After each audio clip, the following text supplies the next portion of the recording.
The U.S. says Hong Kong's autonomy is gone. Secretary of State Mike Pompeo said in a statement on Wednesday, Hong Kong does not continue to warrant treatment under United States laws, and no reasonable person can assert today that Hong Kong maintains a high degree of autonomy from China, given facts on the ground. Sources told Reuters the Trump administration is considering suspending Hong Kong's preferential tariff rates for exports to the U.S. Revoking Hong Kong's special status has huge implications. Hong Kong is China's window to the world's investments. It accounts for 2/3 of China's overall foreign investment inflows.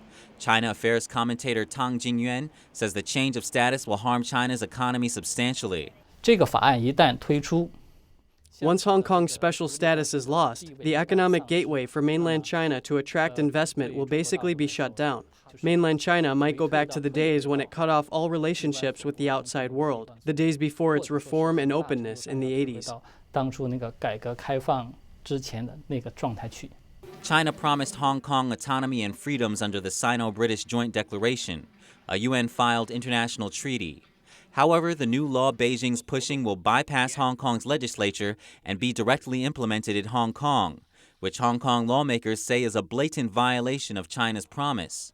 这个对中共的国家信用是一个非常沉重的。 This will be a heavy strike on the credibility of China as a country. Investors from the world will realize that the Chinese Communist Party is a regime that can disobey any agreement and does not care about trust. If I'm going to invest there, there is no protection for my investment.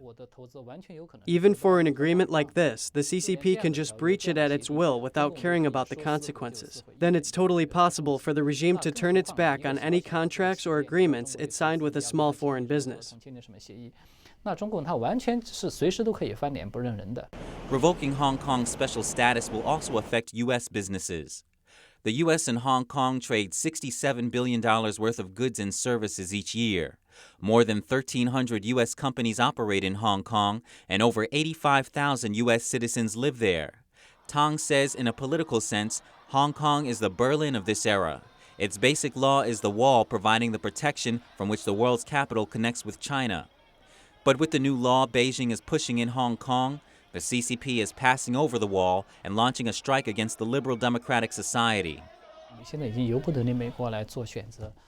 Right now, the U.S. does not seem to have a choice where it can unilaterally strike the Chinese Communist Party without hurting itself a little. There is no such choice. The CCP has struck the first blow. It has put the U.S. in a position where it does not have a choice. The U.S. either fights against it or makes a compromise with the CCP. 跟我对抗，要么你就退让。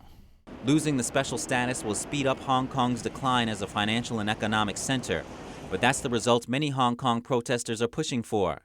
They call the tactic against the CCP lan chao, or in English, if we burn, you burn with us. With little leverage in hand, protesters want Chinese authorities to pay a price and feel the pain if they dare to take away Hong Kong's freedom. Pompeo said this decision gives him no pleasure, adding that the United States stands with the people of Hong Kong. Reporting by Penny Zhou, NTD News.